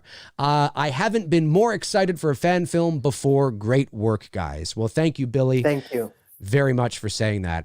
And then Intel Wild going hard into the paint again. He comes in, he says, Bruce, is it true that you never watched Black Christmas before? It's me, Billy, or did I hear that wrong? No, that is true. Yeah. So I had heard about the movie Black Christmas years ago from one of my colleagues at work. And I asked that particular person about it. Well, you've met the camera operator from the movie too. Yes. And it was unbeknownst to me when I had, and I learned about that after the fact. And the gentleman still resides here in Toronto, and was the executive director at Screen Industries Research and Training Center, which is actually a satellite division of Sheridan College here in the GTA. And they do a lot of work for the Canadian film industry for research and development, camera technology, and they're looking into VR and all kinds of different things. So I'm not sure if the gentleman's still there or not, but he was the camera operator for the original Black Christmas, and he was the one that we see his hands on camera in the POV shots, because he was the camera operator. He was the one operating the camera whenever we saw the POV shots. So he is one of a few people credited as being Billy in the 1974 version. So pretty cool to know that I have met one of Billy's iterations, if you want to call it that. That's right. Super cool. So anyway, so I had heard about it, and I'd looked it up, and I was aware of the 2006 version, but I hadn't really watched any of them, I'll be honest. And then Dave brought forward the idea for this project when the 2019 release came out, when that iteration of the IP came out. And then it was at that point, I asked him more questions about it. Dave said, well, let's sit down and let's watch this thing, man. Like, you got to see this thing. You got to see this. So then we watched it, and that's when, I'm sure you guys have heard from Dave's previous live streams about, that story where, he brought the idea to me and he was like, I really want to make this. What do you think? I want to go in on this together. And I was like, well, I'm not really sure, and I needed to see it. And I was kind of apprehensive at first. And then when I watched it, I immediately understood, and knowing some of the mythology and the background behind it, knowing its influence on Halloween and how much of an influence, or how much Dave loves Halloween. And I, of course, have helped him produce and create some of the fan films, not all of them, but a couple of them. And so I immediately respected and understood why this was so important to Dave. And then I could then begin to see for myself as a director, as a writer, as a producer, the value that I saw in producing the project and stepping on board. So then from there, kind of the rest is history in a way. And sorry to interrupt. I just wanted to add that, but it was the caveat to that, or the hook was I don't just want to do what we've done before. I want to take it to the next level. Yeah. And I want to produce, because, if you're going to make because we work in the industry and because we have the connections that we do, which doesn't always mean that you can utilize them, but we know people who know people, and there's certain, and of course, you work at White's and I know people, and I thought to myself that, if we're going to produce a fan film, and this is an absolute compliment, of course, to to people like Vince, but fan films, if you want to be taken seriously, or if you want to have any impact, fan films will forever be, compared to what Vince has done with Friday the 13th. And again, with what he's done with Never Hike in the Snow, which is going to blow, your socks off. And again, Vince, we've never seen Jason in the winter in the snow. Well, now you will, because Vince is doing it, and he's doing it at a professional level, and so, I knew that if we were going to do this, the bar has been set. Right. And if we come under that bar, nobody's going to give a shit. Right. and it's just gonna, no one's gonna care. Yeah. And I didn't want that, so that was the hook. I was like, if we're gonna do this, we gotta really do this time. Like, for the first time in our lives, really take it to this level. And you were on board immediately. I think you were just like, yes, let's do this. And that was a big piece, Dave, that enticed me, because, Dave and I have talked about our own, original content and taking it to this level as well. And like Dave mentioned earlier, for me, it was a great opportunity to really sink our teeth into something that would have that good comfort level in the beginning, to an IP that sometimes that's a great way to sort of enter into that space. And when you're able to demonstrate your competence level working with that existing IP, then it really proves that competence, for anything original that you're going to want to create as well. And I have full confidence in us. Of course, it sounds biased to say that, I know that, but you have to believe in yourself for others to believe in you too. You do. To be real, but it's it was exciting for me to think of producing something to that level, because I was like, same as Dave, where I'm like, yeah, man, let's do this. Like, yeah, if we're gonna do it, let's do it well. Let's knock this out of the park. Let's go big. Let's do this. Exactly. And knowing that it was, again, Black Christmas, being Canadian, Toronto, it was just like, there's it just made sense. It just, because I knew about that part of it as well. Like I was already familiar with some of the information around the production itself. That's right. And the technical stuff. So it just made sense to me. And I was like, and I immediately saw what did Dave call it earlier? The hook, right? Like, immediately understood and saw the hook and saw the attraction to it and the value to it. And also knowing that there really isn't a lot in terms of fan films online when it comes to this IP. So it was like, well, so many other different IPs in the horror space are continuously, there's new fan films being made. This is one that's kind of untouched in a way, or very little done around it. So we thought, well, this is a great opportunity. So from a producer point of view, it made sense. From a director point of view, it made sense. Because it allows you to stand out, because it's, I've touted it, not officially yet. Maybe it's a great thing to have on a future, poster or something like that, or a trailer. It's the fan film you didn't know you wanted. It's the fan film. It's the fan film you didn't know you needed. Right. But that's sort of the mindset. And no disrespect to people who are, producing Halloween fan films or Friday fan films, of course, but there are a lot of people that are doing them. So, we just thought, well, it's just a difference in opportunity. It's just an opportunity. And that's, that's just fact. Yeah. And of course, just everything you've said. Oliver Mercer sends in a super chat. Thank you, Oliver. Says, my late stepdad, who passed last year, sorry to hear that, Oliver, was excited for It's Me, Billy. He showed me Black Christmas when I was 16. I'm excited. And then Oliver follows up with another super chat and says, Dave and Bruce, regarding Killers, okay, well, hang on a sec. First of all, my condolences to you in regards to your stepdad. That's so cool that he was a big Black Christmas fan. And if we can raise the budget, we're going to do your stepdad proud, man. We're going to do him proud. Oliver follows up with Dave and Bruce, regarding killers, do you think it's more to do with a brain disease? So perhaps they could have been helped by the right medication. I know it's a serious question. Well, I'm not a mental health expert, but I will say this. Let's say it and talk about Billy, because some people have asked me, obviously there are parallels. Sorry to interrupt, Dave. Yeah. So just so that I understand the question correctly, is it asking the question like in a serious real life context? And because I'll say, I think so. I'm not a mental health expert, so I honestly can't answer that for you. I have no idea. And I'm not going to speculate, but we could certainly talk about, maybe, I don't know, in the context of fiction and movie making. Well, yeah, because that's what I was going to say. I was going to say that, I mean, there's probably a number of factors that contribute to why somebody lacks empathy, is a sociopath, all that kind of stuff. I mean, certainly there is something imbalanced in the brain. Having said that, when it comes to the character of Billy, what I find interesting is that, because some people draw parallels between Michael Myers and Billy, and there certainly are parallels, but Billy is in no way, shape, or form does he possess a supernatural edge. He's all human. Which is very interesting, but he has a Michael Myers-ish vibe to him because of the way that they keep him sort of in the shadows. They keep him ambiguous.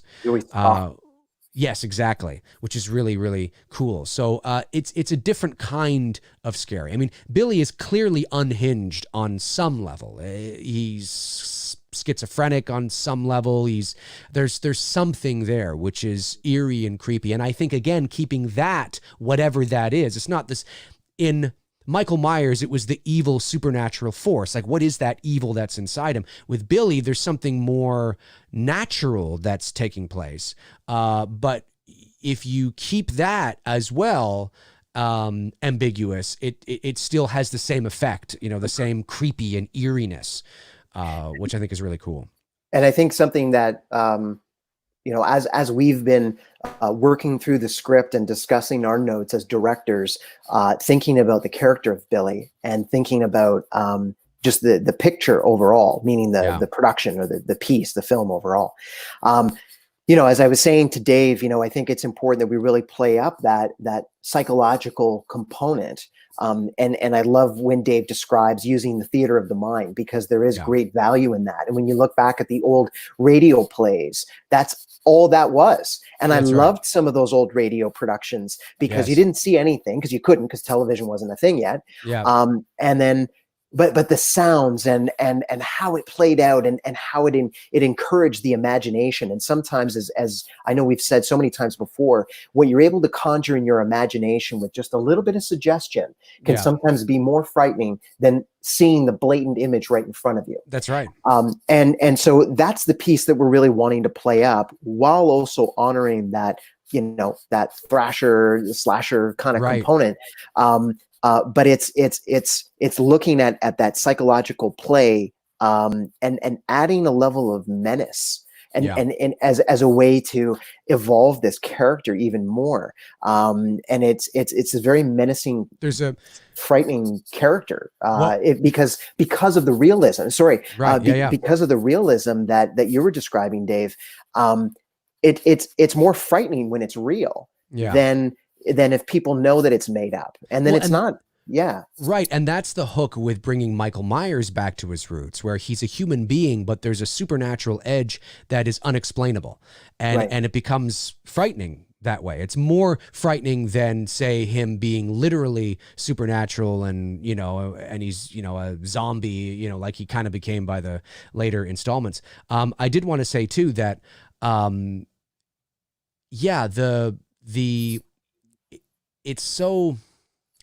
it's like with the character of Billy, it's so important to preserve that, like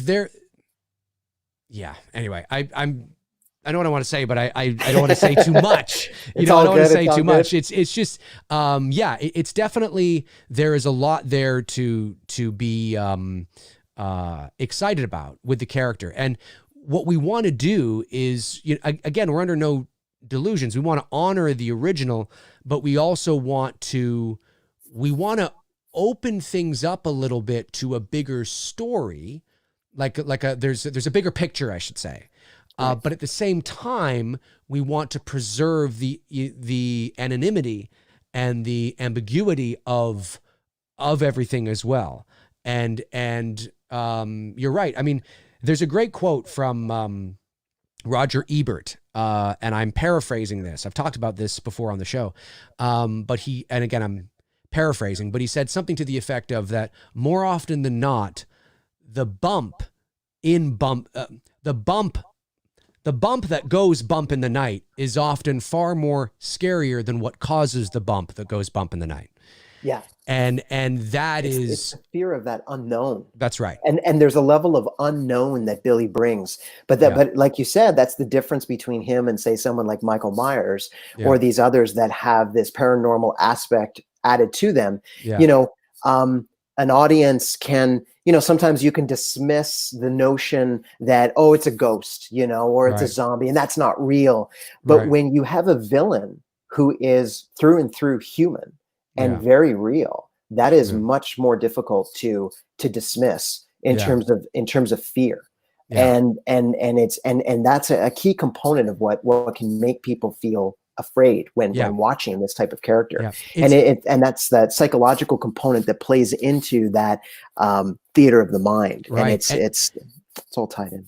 Although Michael Myers does have a supernatural side to him, the original intent of the character, as I've said 1,000 times, is he is still a human being, and it's that dichotomy between the Myers character that actually makes him for me more appealing and more fascinating and more interesting. That original intent, like in the first film, because it is, what is this? Like, he's still, so it makes him more frightening. He's not quite Billy, but it is that component that he shares with Billy that I think does make him more frightening, maybe more appealing than, say, a lot of the other more whimsical, supernatural, evil people in the horror genre. But yeah, bang on. Okay, super chat. Let me see here.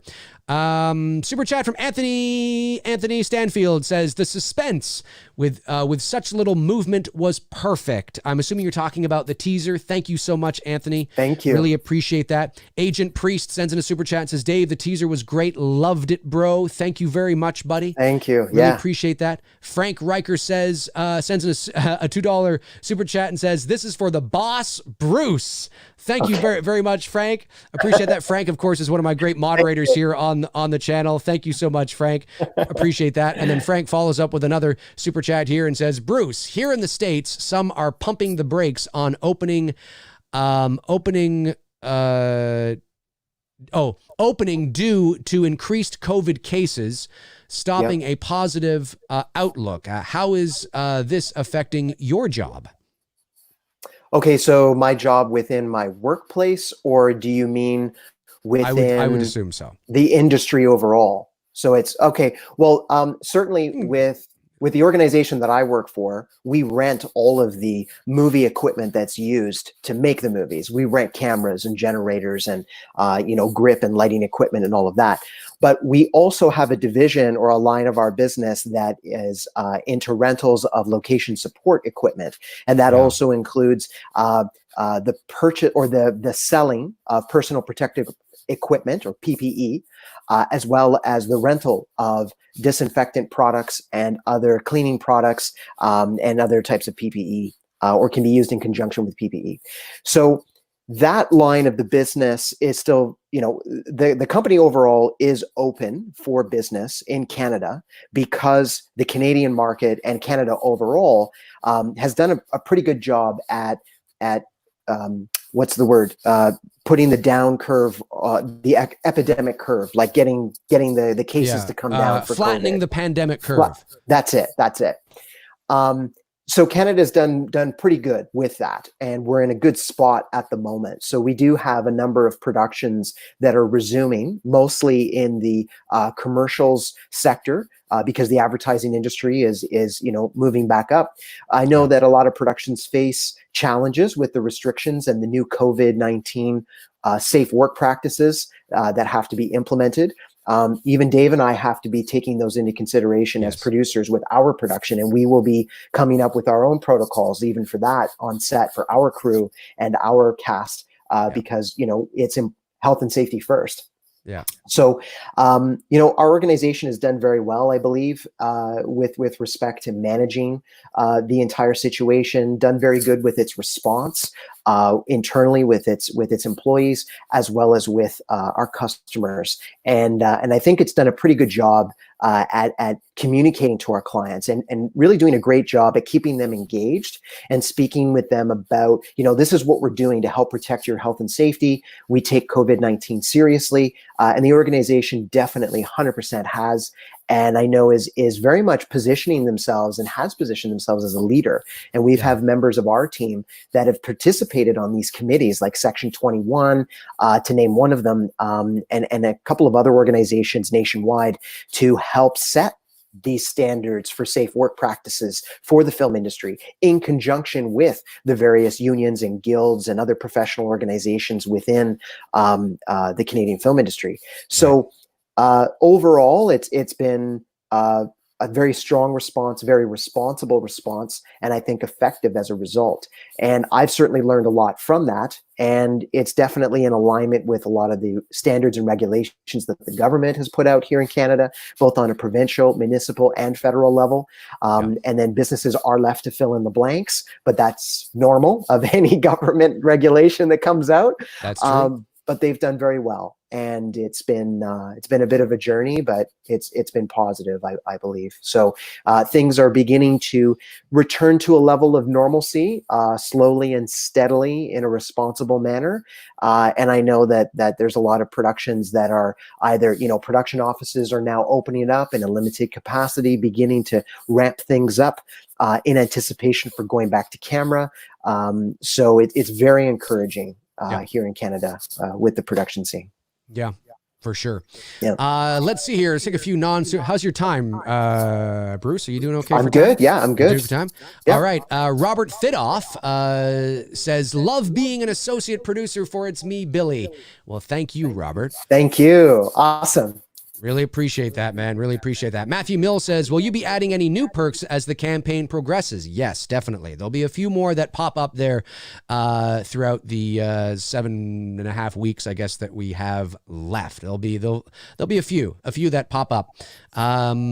Let's see. Diehard Drummer 84 says, D&B, can you explain how Billy could make all those noises in the 74 film, especially not heard from anyone in the house? Is it his schizophrenia? It's unknowable. It's unknowable, Diehard Drummer. It's unknowable. It's unknowable.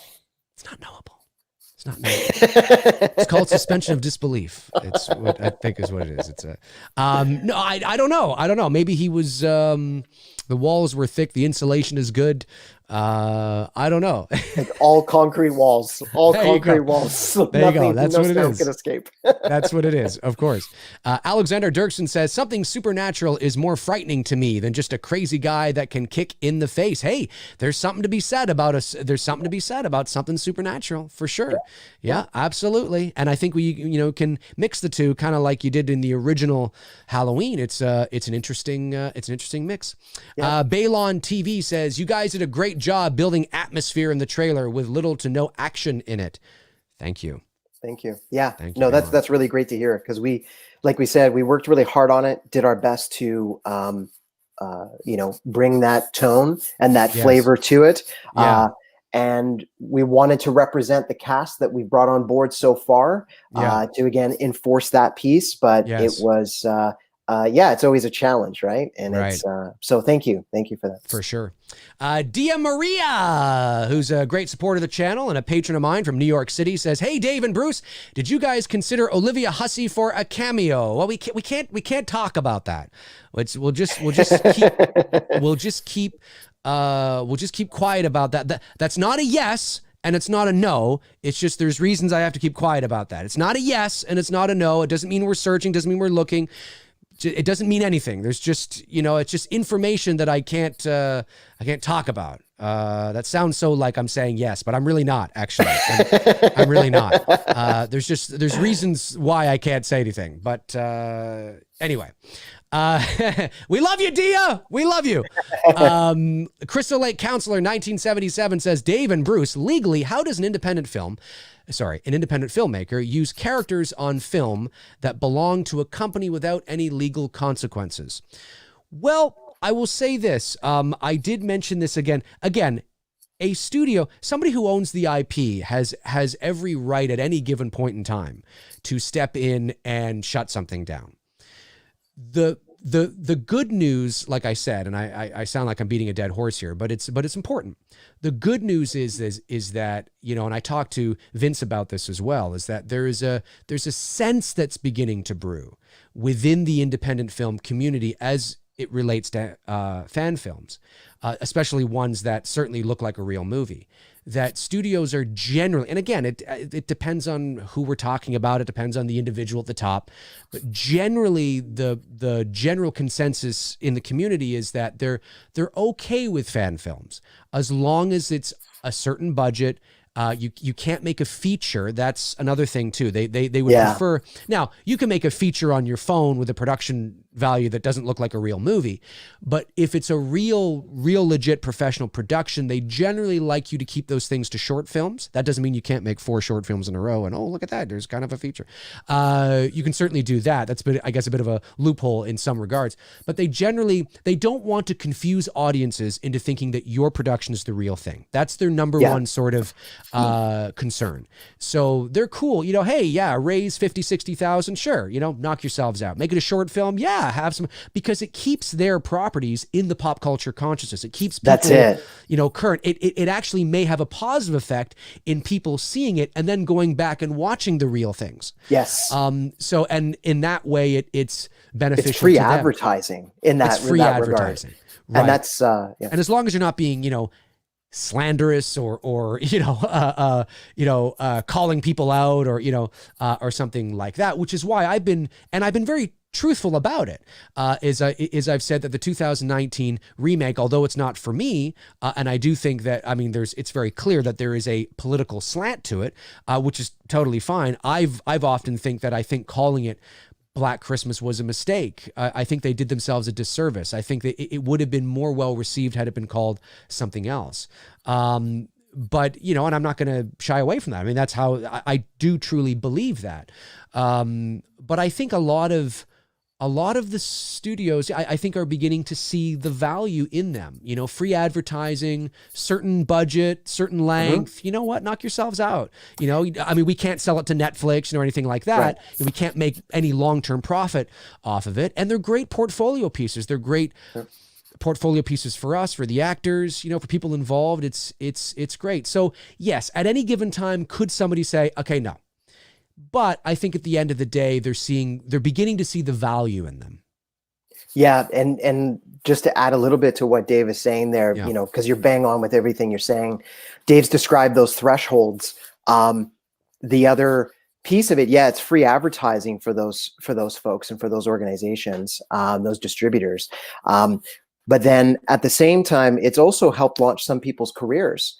There's visual effects artists that have done short fan films, and then, you know, they're hired by Industrial Light and Magic, or they're hired by Disney, or, you know, someone else, right? Just to give a couple examples. So, you know, again, it's never guaranteed, but but depending on the caliber of the work that you produce, that's right. And it's true, it becomes free advertising, which is so important because it keeps it relevant in the pop culture conscious, like Dave said, which is of tremendous value for any producer, any distribution organization, because it keeps it relevant, right? And that's really a large part of the agenda within the media production industry is, and the entertainment industry is to keep things relevant, right? That's right. So it helps contribute to that, but there's that fine line, and you know, and that's where there's been some stories like Star Trek, like what Dave had mentioned earlier, that if you do cross that threshold, they say cease and desist, and you have no choice but to listen and follow. That's right. But it also lets you know that, you know, if say Dave and I ever face that, where we're told cease and desist, I can say to you this, as a producer, as a writer, as a director, that is the ultimate confirmation for me that a major Hollywood studio is looking at the caliber of what we're doing and considers it a threat against what they're doing. And then it's all the more reason to hire us to actually make the official IP. Just saying. Because it proves the competence, it proves the backing, it proves the excitement from the fans, it proves the support from everyone. And then it's like, well, wow, we've gone ahead and built the momentum for you already. Right. All you got to do is keep that moving, and here you go. So it's I think there's benefits all around, and you got to see the opportunities, and take things in stride. So it's, that's right. Yeah. No, you're bang on. Let's hear. Patrick Anderson says now, Patrick Anderson, are you the Patrick Anderson that is a new associate producer on the project? I think you are, or at least a Patrick Anderson. I think anyway, a Patrick Anderson became an associate producer. Maybe it's you, buddy. If it is, thank you so much. You're amazing. Anyways, he says, Patrick Anderson says, you guys hoping, to incorporate the haunting soundtrack, piano sounds in the original Black Christmas, the sound Peter makes. Well, in short, yes. I mean, what you hear in the teaser is the tip of the iceberg of what you're going to hear in the movie. The original we can't lift that from the original film, but we'll create our own. It's part of the Black Christmas identity. There really is no score per se in that movie with a bunch of different tracks. It is really just the piano scrapes and the sound, and that will all be back. Yeah, for sure. Yeah, for sure. Let me see here. Jason Wiley says, like the Vader fan film from Star Wars theory, they shut him down only to go back on it. Well, that was because of the backlash. Yeah, there was a Darth Vader fan film which looked great, and I think how much did it cost? Was that like $1 million or something like that? Lucasfilm stepped in, shut it down, but then the backlash from the fans, they said, okay, you can put it back up, you can't monetize it.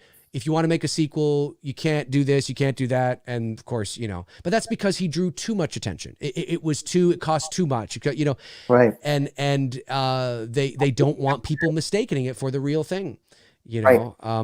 So I think, Dave. Hopefully he got hired. You know what I mean? Yeah, I hope so. Hire him, because let that prove that you've got people out there with that competence to deliver, and kudos to those people. That's right. Julian Salgado, I believe. Hey, fellas. So let's say you guys don't fund the full amount and you're down by a couple of grand. Will you guys be covering the rest, or how does that work? Well, it all depends. It depends on how far we get to the campaign goal. Like right now, like we couldn't achieve It's Me, even though we've raised a lot in the first 3 days. $15,000 is not enough. It's not enough to achieve our vision. It's enough to make a little short film, but it's not enough to make It's Me, Billy. Yeah. And so wherever we end, I'll just say wherever we end up on September 2nd, which is when the campaign ends, we'll see what we've accumulated from the campaign, hopefully all of it, because obviously there is an Indiegogo fee as well, and they take less if you reach your goal. They take more if you don't. So we'll see where we are there. And of course the It's Me Billy-a-thons, which is, we're doing as well to help that. And yeah, we just kind of have to wait and see where we are. If we're close, like we want to raise 60, we raised 50, or 48. Well, that's pretty close, and maybe, I talked to Bruce and maybe we're still able to do it. We're still able to get the location. We're still able to do this. Maybe there's a couple things that we're not able to get. Maybe the generator that we want, we can't get. So we got to get one that's, on a, not quite that one. We got to get a lower one. Okay, want those lights. We can't get those lights. We got to get these lights. And maybe there's some adjustments that we have to make, but we're close enough that we're still able to achieve mostly what we want to do. That's a maybe, but it's not guaranteed. So it's so important, that we achieve the goal so we're able to deliver on the vision. But I would say that yeah, it's kind of, it's a wait and see sort of thing where we are Yeah. come September 2nd. Yeah, because we Bruce, have to. It's true. Everything that Dave is saying, we have to. It'll be a continuous cycle of evaluation, right? yeah, Depending on where we're at and where we land. You know, we have been responsible with the budgeting. yeah, I can say that for sure, hands down, to 100%. incorporate all of the different facets Yeah. that you may not even realize exist with a production, Mm. and maybe you do.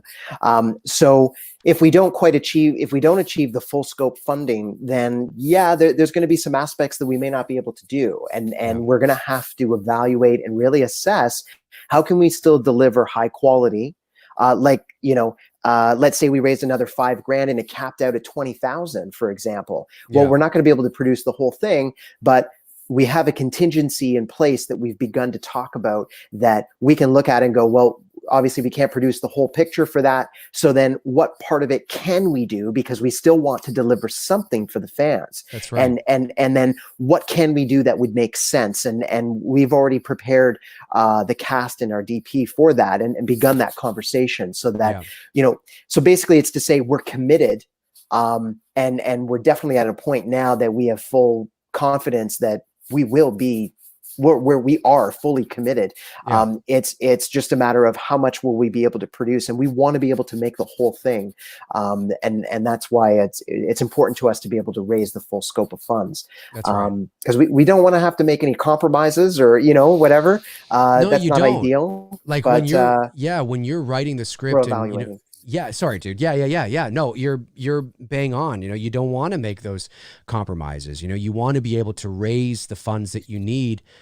I want to be able to, on September 2nd, and maybe even before that, I want to be able to get on here and smile and text Bruce and be like, dude, we're making It's Me, Billy. And not just It's Me, Billy, we're making the full thing, and I want to make a post that says, now it has been officially greenlit. We're making this movie because we just crossed, 60,000, or we're at 58,960. And it's like, yeah, okay. We're really close. We I think we can do it. Yeah. We can make it happen for that. Yes. But it's not going to happen at 25% of the production budget. That's a great start. Yeah. But we need at least, between 90-95% of the budget. I mean, we have to be able to do that. But I want to be able to say that. And because there's a lot of things that we want to do. And I don't mean a lot of things, but it's a vision. It's a creative vision that if we have the budget, it makes, as Bruce has said at the beginning of the show today, we're able to rent, the cinematic cameras. We're able to rent the Red Scarlet or the Arri Alexa or the whatever the case is. We're able to rent all the gear that we need, so we're not sacrificing on that. We're able to rent all the dolly track that we need and the doorway dolly and whatever the case is. Maybe we don't need that, right? We have to work that out. But that's the kind of thing that we can hire a Steadicam operator. We can get this. We can do all those things. That is what contributes to the quality of the film. And we need the budget to do that. And it doesn't mean that it can't be achieved without it, on a $40,000 budget or a $45,000 budget. But if you're $20,000 below what you need, there will be sacrifices that have to be met. Yeah. And any filmmaker or, producer, whether you're working in Hollywood or you're working at the independent level, will tell you that nobody wants to do that. Nobody wants to do that, because you want to be able to deliver to the fans what you're really excited about, And films cost what they cost for a reason. They things cost what do. they cost for a reason. Yeah. Because in addition to all the equipment that Dave's discussing, it's also paying for insurance. That's an absolute requirement, right? That's right. You've also got to, with things added in with even COVID, that adds some expenses to the production, not just for ours, but every production as a result, to ensure the health and safety of everybody that's on the cast and crew. And there's so many other line items that go into the budget when you're crafting it as a producer. It's critical. So we're doing our best to be very responsible, to make sure that we're only asking for what we need to execute the vision that we have come up with. And that's very important to us. For sure. Yeah. Super chat from Wayne Gotke sends a $10 super chat. Thank you, Wayne. Says, nothing against fan films at all, but I just feel that the two of you are so creative that you should produce original content films just to avoid cease and desist scenarios altogether. Wayne, we really appreciate you saying that. We are definitely... sorry, Bruce? I said we're going to. Yeah, we're going to. We are going to. We are going to. And hopefully it's me, Billy, will be... everybody be like, well... you guys got to do it. Don't worry. We got a Rolodex of ideas, my friend. It's definitely going to happen. Steve McCoy says, as long as you generate suspense, that's the most important thing. Oh, there will be suspense. There will be blood. No, not that kind of blood. It's just a line from the movie. Naji says, will there be other actors other than just the main three and Billy? I'll just say yes. I'll just say yes. Yeah, I'll just say yes. Yes. Alexander Dirksen says, Dave and Bruce, what are your favorite Black Christmas scenes? And what scenes do you want to make an homage for? Will there be a POV shot, if you can tell? Well, the rest of that, I don't think we want to answer. But the first part, I think it's going to give away some spoilers. Right. The first part we can. Well, I think for me, I'll go first. For me, I mean, who doesn't like the iconic eye shot when, Olivia Hussey discovers her friend's dead and she hears, oh, it's me, Billy. She's like, where the fuck's that coming from? And she looks up and you just see the eye right there at the door. I mean, it's iconic. I remember the first time I ever watched Black Christmas and I saw that eye, I was like, ah, I was like, what the fuck? It's just like, Jesus, it's such an incredible shot, and it's so well lit and it's just amazing. So I love that. I love, who doesn't love the rocking chair, Claire in the rocking chair, the bag over her head. I mean, it's just so iconic. There's just so many. I just love what is it? I love the final scene.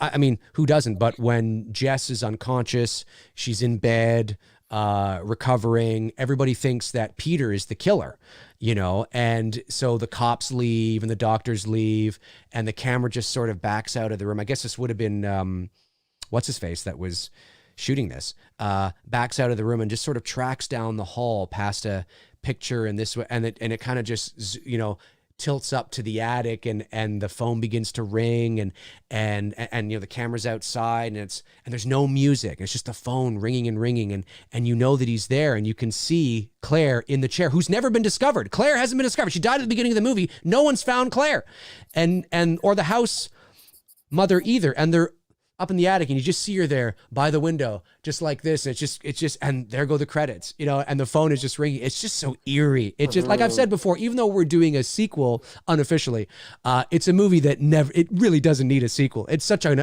incredible ending, we're just like, oh my God, he's still like, they think it was Peter and no one's been up to the attic. Yeah. It's so great. Anyway, those are a few for me. Yeah. I would have to, so for me, when I watched it with Dave for the first time, yes, the rocking chair in the attic, several of those moments where Billy's going through the attic, because there were several moments where we cut back to it and whatnot. Yes. Those were some of my favorite moments because they, again, because of the iconic nature of it, it was, a signature image of the IP. So for me, some of that lighting, things being backlit through the window, like it for me, one of the things I loved most about the film was the lighting of it. And from moments where we're at the staircase and Jess is on the phone and there's parts where the top part of her head is a little bit in shadow and it's the mouth with the handheld piece that's being highlighted in the frame. It accentuates that moment, drawing attention to Billy. Like there's subtleties in the lighting that happened at certain moments that I really liked. And then the creepiness of the stairs and what they did, because I liked the character of the house and the character of the location, from the establishing shots to going up the stairs. There was a level of anticipation and that scariness of like, well, what's at the top? What's making that sound? What's going on? and you know, of course, some of those moments with the phone, you know, it just makes me angry when I think about some of these characters. And like, when I say angry, I mean, if I'm making a comparison, imagining that Billy was real and that this was really happening in real life, and if that was happening to me in real life, and how I would feel as the character, or your daughter. Yeah, well, exactly. That type of positioning for an audience member. You know, there was. It had an emotional impact for me with that regard, and that's something that I'm thinking of moving forward with as a director for our piece. And then again, same comment as Dave, with the other choice as well, in terms of a favorite moment. So I would say overall for me, a lot of it was the visual aesthetic of it, the way that it was shot, the way that it looked. Yes, those moments on the phone, and of course those moments where Peter's talking with Jess in the living room, and you're like, is he Billy? What's going on? Great. It's great, you know, especially with the eye, because they did a great job with Peter's character. And then you look at the iconic eye shot and the way even his hair is styled and the silhouette and everything. You know, against Peter at moments, it's like, is he not, you know, and there's that tension in that moment where I'm not really sure what Peter's going to do, you know, as I'm being led on to believe that I love too when Peter is talking about he's in the house. I might be a little off in the details here. I haven't watched it since we watched it, but Peter's in the house talking to Jess because Jess is pregnant. And Jess wants to have an abortion. Peter doesn't want her to.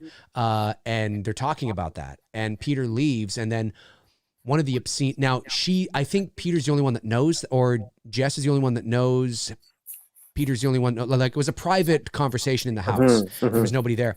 And then when Peter leaves, you know, a little while later, of course, the obscene phone calls begin. And there's something that's said about the pregnancy and the rage and stuff. And she's convinced at that moment, it's got to be Peter.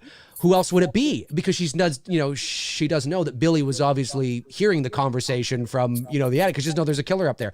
I love that moment where it's just like seeing the character, seeing Jess think, oh my God, it's Peter, you know, or it's got to be him. Like that's an interesting sort of, it's creepy. You know, the whole movie's just creepy. I mean, yeah, it's a slow burn and it's a little dated now, as a lot of those old films are, but man, it's just dripping with mood and atmosphere, and it's such a great creepy character. You know, what they did was fantastic. All right, we'll go for another 5 minutes. Another 5 minutes, take this thing to 2 hours, and then we'll call it a day. Tabitha Short, one of my great moderators, says, gotta go, guys. Talk to you later. Take care, Tabitha. Tabitha also contributed to the campaign today. Thank you so much, Tabitha. Really, really appreciate that. Darren Sands, one of my great moderators there. Him and his wife contributed to the campaign yesterday. Thank you so much, Darren, as well. Duke Fleed says, "Hey, Dave. We all hope It's Me, Billy will be successful. If it is, do you think you'll be able to move on to shooting Port Robinson Road after that?" Well, good question. Okay, great question. Well, if It's Me, Billy was a feature-length film, an official film that could make money at the box office, and it was going to make me wealthier. And then I could, well, then maybe, but I will say that, because we can't generate any income from It's Me, Billy, it could open doors to that potentiality, but I wouldn't necessarily think that it would, it's like all of a sudden they're like, hey, we love it. Let's do Port Robinson Road, because Port Robinson Road is going to make, like, it can't make money. So there's no sort of, well, there's no studio attachment. There's no distribution deal. There's no body or entity in place that would create that opportunity. Port Robinson Road is a movie that probably a few $1,000,000. Like it's a feature length. It's a higher end film. There's effects involved. So I wouldn't necessarily say that, hey, I've done It's Me, Billy. Let's go do Port Robinson Road. I mean, I'd have to raise a lot of money. And I don't think I have the reach, and it's not a property anybody knows about or cares about or even really exists right now. You know, there's no way that, I think what would be more likely to happen is that if It's Me, Billy is successful and people love it, maybe there might be room for something else in It's Me, Billy. And that I think is what was more likely, rather than just Port Robinson Road. But Port Robinson Road is something I definitely want to do. It's something I want to do, but I think I need to be a little more established before that takes place, because that's a bigger project to take on. But it's a great project. It's a great project. I'd love to do that with you, Bruce. It's a great project. We've talked a lot about that over the years, that particular project, and based on a true story. Yep. Yeah. There's a lot that we could do with that piece, so much that we could do with that piece. I'll say that. Couldn't agree more. Let me see here. Let me go back and see if there's a few people that I haven't answered. Vegas Courier says, any chance getting Olivia Hussey for cameo? Oh, we already talked about that. You'll have to go back and listen. Let me see. Oh, $10 super chat just came in from Nathan Heinz, H-E-I-N-T-Z, Heinz, I think maybe. Okay. Thanks, buddy. Says, hey, Dave, I've been a sub for a few years and wanted to say thank you for all you do. Your videos, fan films are so great and entertaining. Bruce, what are your thoughts on Halloween 2018? Excited for Black Christmas. Bruce, what are your thoughts on H18? We went and saw that at the world premiere. We did. Overall, I liked it. I did. And I'll start by saying that. And I think a large part of it also had to do with the audience experience, because the audience was super excited because it was the world premiere at TIFF. I still have the T-shirt and I wear that sometimes. I do too. I liked moments like when they were in the psychiatric facility and they came in there. Yeah, there was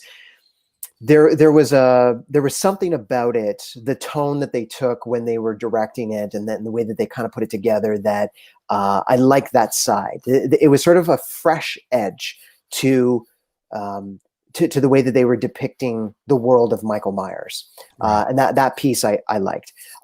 Moments when, and I think there's a lot of mixed feelings about the shot I'm about to describe, but I personally really liked it because I was like, yeah, he's fucking back. It's when through the back of the window, right? Yeah, through the back of the window when he takes the mask out of the trunk, I believe it was, and he puts it on, and we see him. And I think that's the moment in the movie we see him put it on for the first time.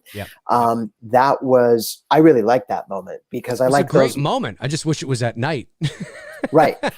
For me personally, I didn't mind it during the day because I liked how they weathered the mask.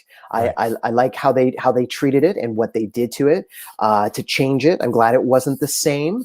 In one way, you could think of it maybe being a bit cheesy because it's like, well, the character's aged, obviously. I guess we're assuming. So why are we aging the mask? The mask should be ageless. But no, the mask it's because it's latex, right? So it's sort of worn away over the years because it's supposed to be the exact same mask that he wore in 1978.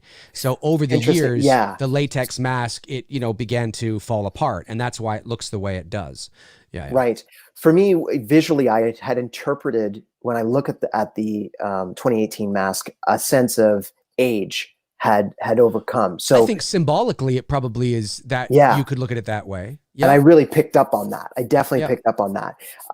And for me, I like that. I like that component of it. I like how it looked weathered. It was, overall, I liked it. I think I wasn't 100% satisfied with the ending. I got to probably go back and watch it again. Mm-hmm. There were aspects about it that I was like, I wish they had done that a bit differently. I wish they had gone about that a bit differently.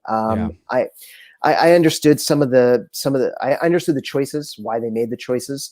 And I think the choices that they made have to be seen in context to what was going on in the industry at the time. I think that's an important part that might have played a role. I'm speculating on that.